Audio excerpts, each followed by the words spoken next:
Welcome to Socializing Security, where every week we have a discussion about security, compliance, and beyond. Our goal is to learn and grow by socializing each week's topic with each other, our guests, and with you. A quick compliance note, this podcast is meant for informational purposes only and should not be considered legal or regulatory advice. We're glad you've joined us, and we hope you'll learn along with us.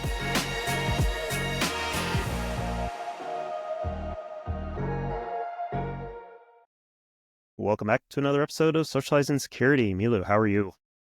Doing well. Happy to be here. I actually have a unique, I have a day off today, so it's actually like kind of a nice little You're break. having a mental health day. Yes, I am having a mental health day. So luckily corporate holiday, so that's nice. But yeah, so I'm here to record today. But for the rest, I'm going to get back to enjoying my free time. Which is important, as I mentioned, for mental health, which is today's topic, which is another one of those I want to say, oh, I'm so excited for this episode, but I feel like I say that every time we have an interview episode. But that's the cool thing about having your own podcast is you get to have all the really cool topic conversations that you want to have, as long as you can find cool people. And fortunately, there's a lot of really cool people out there doing a lot of really cool stuff. So today we're going to talk to Amanda Berlin, who is, among many other things in the security space, the CEO of Mental Health Hackers. So she's got a great story, which I think we'll kind of get into right away as to kind of how that came to be and what Mental Health Hackers is. But high level is they go to a lot of conferences and offer a space for people to be able to kind of relieve the pressure of being at a big conference, because sometimes you just need a quiet place to go sit and be quiet, but also to have a place that like is open for being able to talk about mental health and how are you doing? No, really, how are you doing? Which is not always easy to find, even our personal lives. Especially in a corporate setting, right? It might be, we might have more opportunity outside of work, but it's pretty cool to think about really shining a light on mental health challenges in the tech industry. And I'm sure Amanda will really dive into that when we're talking about kind of where she began her journey. Obviously, she's a cybersecurity professional, has been in the tech space for, I believe, over 20 years at this point, and currently is the director of incident detection engineering at Blumira, I believe the organization is called. So very much in the cybersecurity space. Very technical person, but also has now really built out this wonderful nonprofit organization that I think we're going to learn about more on the episode. So without further ado, we just dive right in. Let's bring her on. And we're back, and we have Amanda with us. Amanda, why don't you say hello to everybody? And you know, we already gave a quick intro of you, but maybe give another quick intro about yourself rather than what we've cobbled together. Sure. Thank you for having me on. I really appreciate it. Yeah. So my name is Amanda Berlin. I lead a incident detection engineering group, and also I do product stuff now too at a startup, because that's what happens when you work at a startup. You wear multiple hats. Yes, I've been in security going on 10-ish years, and then tech for over 20. Background in help desk and sysadmin and net admin. Worked at a lot of small businesses like internet service providers, at hospital. I kind of came up through the ranks, learned that security was its own entire group of people and jobs, and there was a whole community around it, and kind of dove in from there like about 10 years ago. Yeah, that's great. It's always nice to have people on who've actually done it and know the pains and travails of it. Right. Yeah. And I know you are well connected, having run into at least a couple different conferences at this point, and you always have kind of a cloud of people around you, which is always nice to know those people. Because you know, I've known a lot of those people in the virtualization space, but getting to know a lot of those people in the security space, and it's a whole different type of community. It's very much more distributed and whatnot. But yeah, I mean, one of the things that you have done for the community in general, and you know, this is where you and I know each other, as I mentioned before, is that, you know, mental health hackers. You know, the concept being about, you know, really trying to help people in the security and now more the technology space overall to be more aware of mental health and whatnot. And, you know, it's a passion project of mine as well. And there's a mutual friend that we both have that ended up bringing us together. So maybe let's start with talk about what Mental Health Hackers is and kind of how it came to be. Sure. It was totally on accident. As all great things are. Yeah. I do not have a mental health background. I mean, I did work in a hospital, but other than actually working in the tech department, absolutely no mental health background whatsoever, just my own issues that I dealt with. So about, what was it, like 7 years ago now, I was speaking in the security space at conferences and getting more used to speaking in public. If you go back and listen, some of my first talks were not great. I don't recommend that. But after I started to get a little bit better, I was asked to do my first keynote. So keynote, you go and you are the person that everybody goes and watches until they break out into smaller rooms. And I wanted a topic that would help everyone, right? Like there's a lot of subspecialties in tech and in security and everywhere, right? And going to a conference like this, a lot of times I would talk about the one or two like subspecialties that I was working on. And the people that go watch that are the people that are also interested in that. So around the same time, as I was trying to figure out what to do for this talk, I was talking about my own struggles with anxiety and depression amongst friends on social media, that kind of stuff. And I was amazed at the amount of people that their response was, well, you can't be depressed. You're always happy. Yep.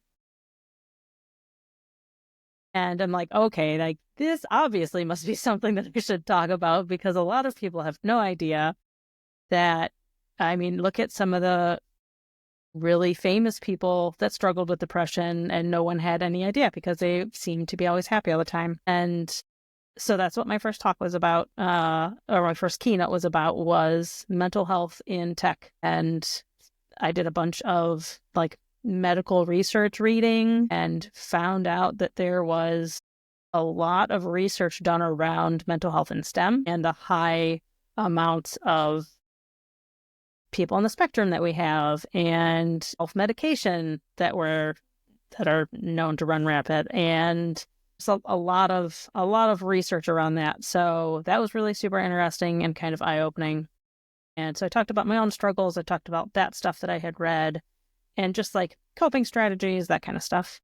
What was the response? So just for background, because like I'm an attorney by training and fell into cyber and infosec kind of like I think everybody else has in this space. And obviously in the legal field, there's a lot of work being done related to like mental health and like addiction, because those are just like known issues, particularly in the legal field. I personally, like in the technology field, I haven't seen many conversations around it. So what was the response after that keynote?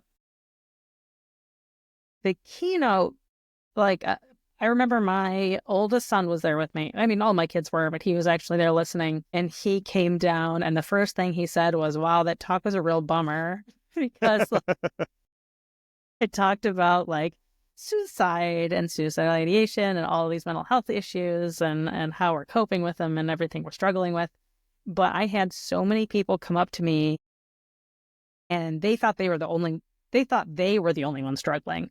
And like I talked about me thinking like for years that I thought I would like, I've got this, I can handle all of the stuff by myself. I don't need any help. I've handled all this stuff, already. Like there's no reason why I can't do it on my own. And it wasn't just at that keynote. It was time, and like I kept giving that same talk places and had this almost always at least one, if not more, people come up to me and thank me for making them realize that they either needed to go get help or were glad that they weren't the only one. I've had a couple bad reactions. I had a conference where there was a handful of people that their viewpoint was like, how dare you bring up something like that at a tech conference? Mm-hmm. But I just kept doing it because I figure if I can help one, even if if I can help one person, that makes it worth it. Right? That's definitely the important thing to keep in mind. Yeah. And And I think it means a lot coming from somebody that's in the space, right? Mhm. That has to deal with similar challenges. And then also it's kind of taking them by surprise. I mean, they know what it's going to be about because the title's there when they walk into the talk, but a lot of times you don't go out and usually seek that kind of content, right? So to get it in a place like that, I think is kind of reaching out into like the unknown almost.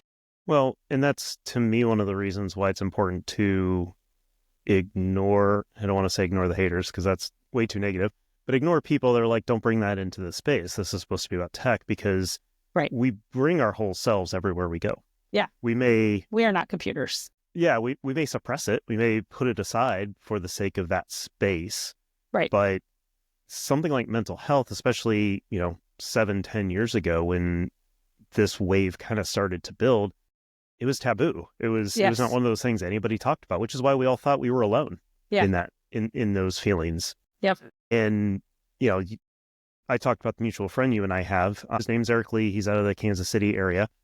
He did something very similar where he had a presentation and he talked about his struggles with burnout. Mm-hmm. And he's got it well documented. If you want to go search for it, it's easy to find online. But, he got up there and he did that. He's like, this is what happened to me. You may want to look out for these same things with you. It may be different for you. And that triggered a sequence of events for him that he started getting invited to provide that talk. And that led to others doing a similar kind of a talk. And it kind of dominoed. And that's how he got on your radar for mental health hackers. And now he's become a part of the group. Yes. And I don't say it that way as, once you stand up, you're going to get voluntold to be a part of things. But that is how it is a lot. But that can happen.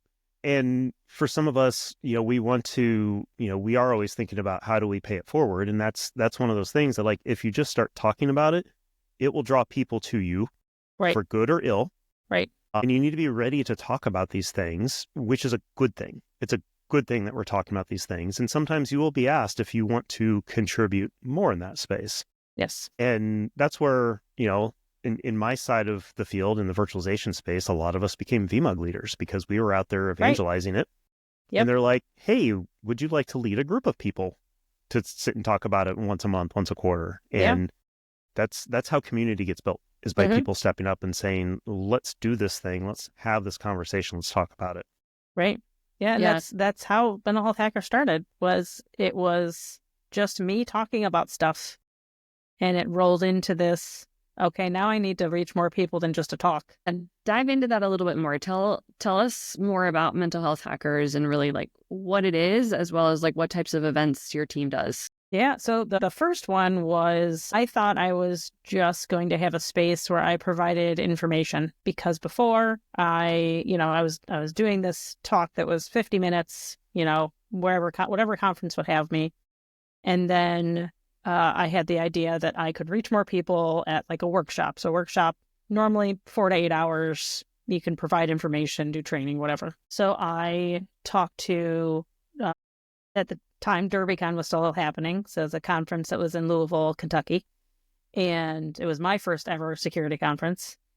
And they told me that I could have a room not just for 4 hours, but for 2.5 days. I didn't know what to do with it for that long. At this point, I was just talking about my own issues, and I didn't really have any plans for anything. And then they also wanted to know if I wanted them to find sponsorship for me. Instead, I did a funding thing just to see how much interest there was in the community for something like this. It's an interesting approach, for sure. Yeah. And in less than a week, I had like $7,000. Wow. And no idea what I was going to do with $7,000 in 2.5 days. I ended up with a handful of volunteers, and we ended up having our own entire speaker track. So all of the talks were from leaders in the security industry. We had people talk about like organizing your pen test results to make you more sane, or like dealing or initial discoveries into therapy and like what it's like to find a therapist. We had somebody talk about traumatic brain injury. We had someone talk about like a whole bunch of trauma related things. So it was all over the place and all coming from, well, this was my experience and what I went through and what I learned, and this might help you too. That part was free, but it took up a big amount of time. And then the other side of it was we got massage therapists. We bought adult coloring books and fidget toys. We brought a therapy dog in. We had snacks. We had like all of this kind of stuff. And it just ended up being one of those places that you could, because I found that after working from home, because I've been working from home for over 10 years, that I would go to these conferences and like Brian said, I just surrounded by a swarm of people and my brain would freak out and I would have a panic attack. And it's really nice to have a quiet room that is not just force feeding you information and it's like just okay to talk or not talk or whatever, and is a very chill, relaxed, nice place to kind of be in. And then we just went from there with that. We've had them all over the world. We've COVID kind of hit us hard because we weren't really able to help the same way. Yeah. Because, you know, when your mental health is struggling, the last thing you want is another Zoom room. Mm-hmm. Even when there may be a bottle of alcohol showing up, or seriously, paint supplies or something else showing up to play with, it's right. Oh man, yet another thing. I've got to sit in my office or sit in that spare bedroom and stare at a screen even longer. It's definitely challenging. That was really hard for us. We did end up doing a few things online, some that did and some didn't require Zooms. But we did the whole paint thing. We've partnered a couple times. We've partnered with Sober and Cyber and done some stuff with them for painting. And then we'll like ship out kits to people too. So it's like, you don't even have to be like a master, artist, we'll just ship you stuff and you could just, follow along. And then we also did this thing. It was like, the subscription kits you can get, like you can subscribe to get monthly things. Mm-hmm. We wanted to do something like that, but it's really hard from a privacy perspective to get hackers' addresses. So we did this thing where you could nominate somebody that you thought needed a pick-me-up if they were struggling, if they, were in a bad situation, if you just thought that they really needed, a nice surprise. You could submit their socials and their contact information, and then we would contact them and be like, you've been anonymously selected. Are you okay giving me your address? We had a handful of people that did not and were not interested, but appreciated the sentiment. But then we ended up, we've probably shipped out over 100, we call them mental health feel-good boxes, where we would just ship like geeky stuff and just fun mental health related things. I love that. I think that's a really fun idea. I like the idea of like being able to nominate people. It's funny that you've said that some people are like, because I have this, I get in my own way sometimes that like, because I'm privacy minded, I then like my life feels significantly more difficult sometimes just to do like convenient things. Just like I like get in my way a lot. Right. Because I'm trying to like give as little information as possible and it just slows me down. So I relate to that a lot, but I do love the sentiment. Now that things have gotten relatively kind of back to normal, how many events are y'all doing at the moment? Gosh, I've kind of lost track because I'm glad, in part because I don't have the time to do all of them. Like as great as that would be for that to be my full-time job, we do not get enough donations to even come close to like paying my bills. So I have kits that I'll ship out. So it's just like basically a mental health village in a box. We pack it full of all the things that you need. And I think I have 6 of them, and I only have 1 here. So there are 5 of them elsewhere. And we have mental health ambassadors that are just really involved in the community and they'll just go do it. Like I found out that Eric did another one the other day, which was fantastic. I'm like, oh, I love the people that are so passionate about it that they'll just take the stuff I give them and go do it. I want to estimate that we probably do 2 a month, if I were to guess. Mm-hmm. I was doing about, I'd say, a dozen a year prior to COVID, just myself. That's a lot. Which is a lot. Yeah. Because when I go, I have 2 full suitcases. Like, you could fit a human in suitcases. Which, not that you would know that. No. Which is not fun to haul both of those and my actual luggage and a backpack through an airport. Yeah. And were you going to those events only for mental health hackers, or was it like, I'm doing this in addition to my day job? A little bit of both. I'd say a little bit of both. A lot of them were just for mental health hackers, but then I'll always talk about security no matter where I'm at. Yeah, hard not to. Yeah. Yeah. And so if people are running events, are you looking for more events to do? Are you looking for more volunteers to help with those events? Like, what's the situation for growth, or if it is avoiding growth? Yeah, definitely. We could always use the help. There have been a couple times we've had to turn down events, and I've just shipped them stuff. I'm like, here's some material, here's some giveaways that you can do, stickers, like whatever. But we can't have anybody there to run a full village. So yes, we're always looking for people to help with that. I have been in contact with a couple different people at DEF CON. So hopefully we'll be there in an official capacity. And if we are, I'll need a ton of volunteers.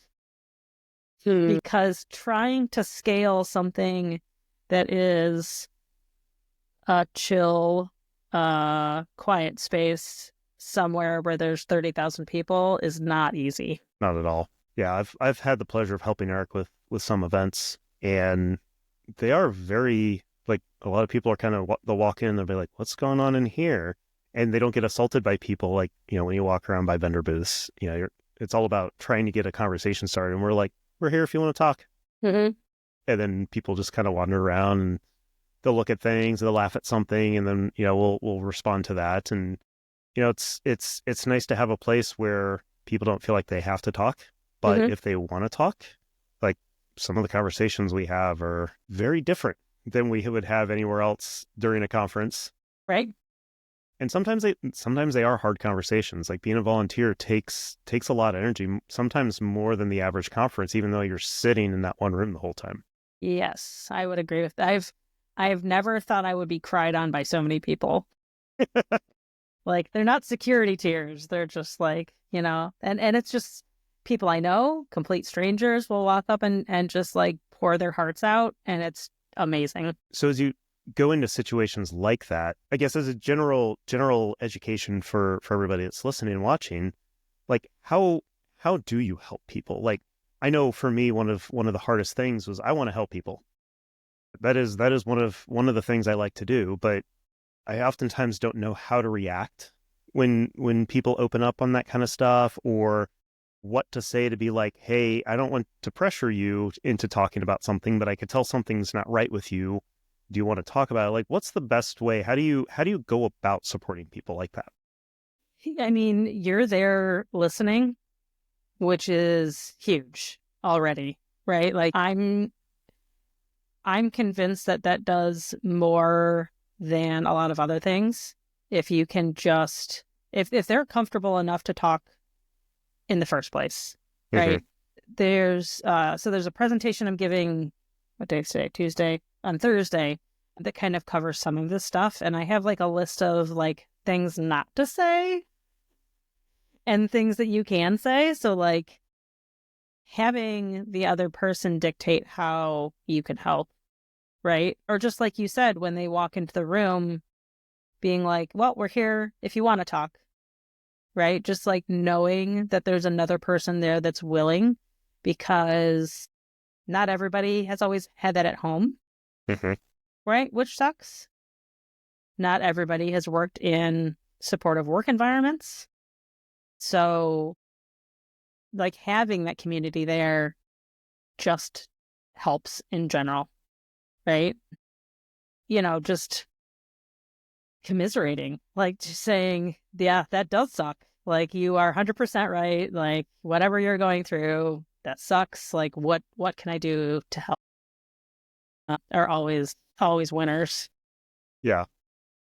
Yeah, I think it's actually been amazing. I've just noticed even in the last couple of years, I think partially due to COVID, and I think everybody going to a more remote environment, I do feel like I've actually noticed even in a remote environment that I've had more open conversations with coworkers if we are struggling with something like mental health related or something, or talking about going to therapy and stuff like that. I've actually been like pleasantly surprised that people are definitely like more open to talking about it, that I've noticed, that I've just like picked up personally, that I'm like, wow, someone was very forthcoming about like, oh, when I talked in therapy about this thing, and you're like, that's really cool that we're sharing that.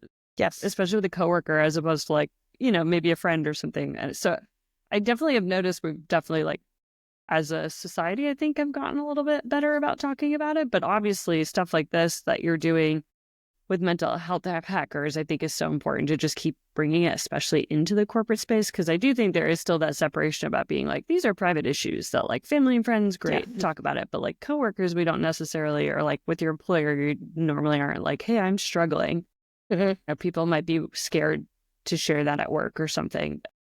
And so I think it's really interesting to hear it. And I think it's actually really important that we bring it to corporate events and stuff like this, just to continue to shine a light on it. So kudos, because I think this is really helpful and just also great to think about. And yeah, I'm happy to hear that you're looking for volunteers. So we'll definitely make sure that's super clear for anybody listening. And it sounds like you're not necessarily like, is it region specific that you're looking for help, or is it kind of all over the US or globally? All over the place. Yeah, all over the place. Like I almost had to turn down B-Side's Charm, but then just ended up piling my kids in a car and doing it myself. I'm like, guess where we're going this week, kids? We're going to Baltimore. Dress them up like dogs and let them be therapy dogs for you type of thing. Yeah. They are cute in their own way. When you get into teen stage, they're not as cute anymore.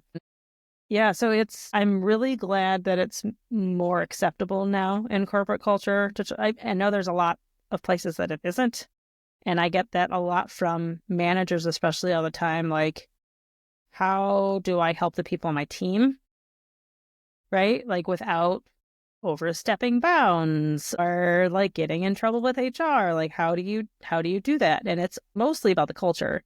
So like you said, if people are willing and open to talk about it in mixed context, like wherever they're at, it's usually a culture where you can at least just ask, hey, are you okay in personal life? Is there anything that I can help with? I don't want you to be struggling and be without resources, whatever.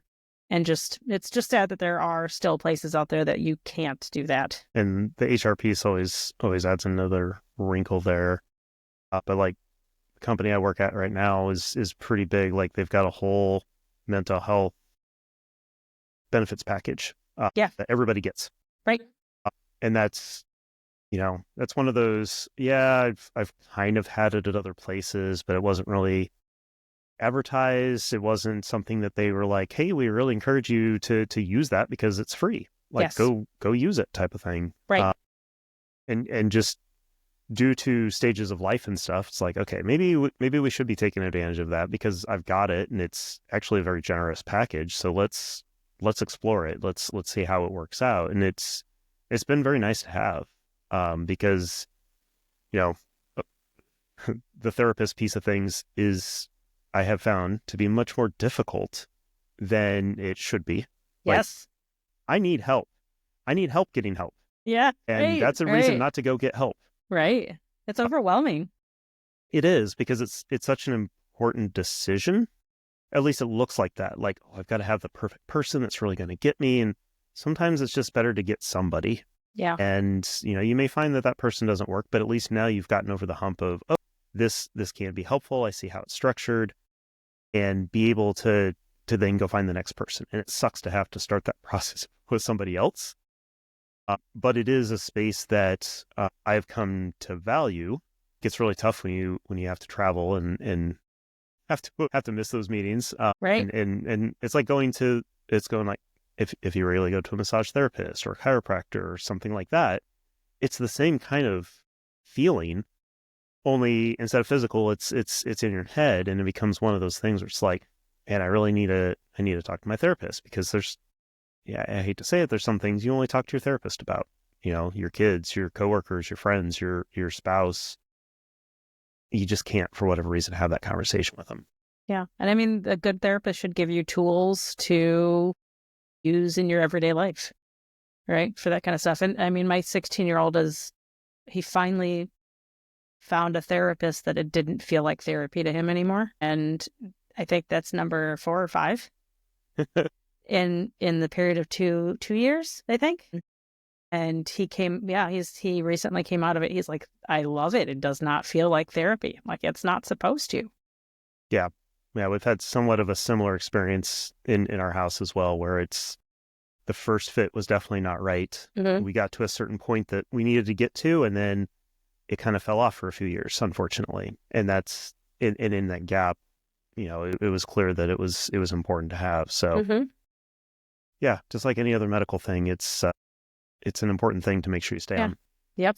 Yeah, plus I also think there's obviously there's so many coping skills and strategies that people can use. And as you've said, whether you're learning those tools like in therapy or, with just like trial and error of trying things out. Like, I know, for example, like for me, it's really important that I make sure to make time to be active. And even if I'm really busy, I always notice if I start to prioritize like, oh, I'm super busy, I'm going to skip my workout or whatever, I feel it for days after that because my mental health suffers. And it's like, no, actually for my work product, I have to block off my calendar and use that space to like take care of myself in a different kind of way so that I can show up better for my coworkers, my team members in work the next day. And so, it's interesting. And I've always definitely encouraged people like keep talking about it of like what works for certain team members. Cause it's also like, it's a good way to socialize with your coworkers and your team to like get to know it, to be like, oh, hey, Milu, like I'm, on my walk while we're talking, whatever. Like there's certain things, that, or whether they have a walking pad, whatever. There's so much that people can do now. And I think also getting ideas from your other people is really important. I had one of those calls this morning where a coworker's like, I'm walking around the park right now. Here's my ocean view. I'm sorry that I have to show this to you, but I needed a break. And I'm like, cool for you. Let's go with it. Yeah. Well, Amanda, we like to kind of ask our speakers who join us kind of the same question. And I think you'll have an interesting take on this specifically with your security background, as well as, I'm sure the types of conferences that you're going to, the professionals you're working with. So I had a CTO recently say that he believes that the fight for privacy is dead and that now we're really, the only hope is the fight for security. I guess I'd love to hear your thoughts on that. And do you feel like you agree with that, or you still think there's value in the fight for privacy, or is it really the fight for security at the moment? I think they are I don't want to say completely two different things, but there's so much difference in being secure versus worrying about privacy. It's almost like the whole compliance versus security argument. Yeah, there's a lot around it. So there's the whole, governments getting into privacy and mandating certain, privacy acts. And so there's definitely still people fighting for it. Otherwise, we wouldn't have any of those mandates. And while I'm not huge on, government getting into everything, privacy isn't necessarily a bad thing for them to require. I mean, neither security. But yeah, there's just I don't think it's dead. There's a lot of companies that is a very primary focus. I know everywhere that I have worked, I mean, granted, like a lot of that was healthcare. And right now, with what I do, we handle a lot of data. Mm-hmm. So it's super important. Like it's very important to most companies other than the ones that are profiting off of not having privacy. Right. So still like a valuable fight. Yeah. Yeah. Because like the big companies, like a lot of their revenue is due to lack of privacy. Yep. Right. As long as that doesn't become the norm. Yeah. It can definitely cost companies more to be more privacy minded and more security minded for sure. Right. Yeah. Both on the cost of business as well as the profit margin. Yeah. Cool. Well, Amanda, it's been a pleasure. I'm really glad we were able to make this work and get you on, because this clearly is an important topic for all of us, and we hope airing this helps a lot of people in the process. And we'd if people are interested more in this, I'd love to get more people on and talk about these types of things. So definitely let us know if this is a topic that interests you. Amanda, before we let you go, any final thoughts that you have for everybody, and then let us know how we can get in contact with you if people want to help out at all. Yeah. I mean, my final thought is usually, if we're not talking about like logging, is to find a hobby that is not related to your job. Yeah, underline And that. security, we have a lot of people that are very passionate and really, really enjoy doing security things also as their hobbies. Find something that does not involve a screen and like go outside or do something active, do something that is not tech related. Yeah, put together some Lego. Something. Yeah. Cool. Well, if people want to help out or just generally want to talk with you, what are the best ways? So we are on all the social platforms. You can also go to our website, mentalhealthhackers.org, and we have a bunch of different ways to contact us through there. Yeah, and or whatever conference I'm at, you can just walk up and ask. Sounds great. Cool. Well, we really appreciate it, Amanda, and we hope you have a great day. Yeah, Thank awesome. you so Thank much. you. Bye. Well, as I expected, great conversation with Amanda. She's always really fun to talk to, so I always look forward to any opportunity to chat with her. But what were your impressions? Yeah, I think what she's doing with mental health hackers, I think, is so awesome. And I think it really just came out of a place of self-discovery. And I just loved kind of hearing the origin story of kind of how this began, where she decided to really be vulnerable in a professional setting and kind of talk about her own personal struggles with mental health in her experience as somebody who works in the tech field. And again, as I've said, I've heard this before as a very common thing in the legal industry, but I personally haven't really seen that much about mental health issues in the tech field, which to me is not surprising at all. I think a lot of tech professionals struggle with burnout because also the lifestyle, it's super high burn normally. And so for a lot of people too, they wear a lot of different hats. It's constantly changing and it can be really stressful. And so it's not a surprise that a lot of people have things that they're working on outside of work. And so I think it was just really great to kind of hear about her experience. And also I just loved hearing that this started from her own journey of dealing with her own mental health issues and then realizing like, oh, there might be value in actually being vulnerable and talking about this in these type of settings. Like I said, I've seen this trend as well in outside of the security space, more in the infrastructure side of things, where one person starts opening up and others will start opening up, and had very similar experience to her, which is if you're willing to go up there and be the first one to say, hi, I have these things going on in my head and you may too. And then as soon as you walk off the stage, you've got a group of people saying, me too, me too, me too. Holy cow, that's so cool. Not cool that we're having these problems, but cool that we're now talking about it.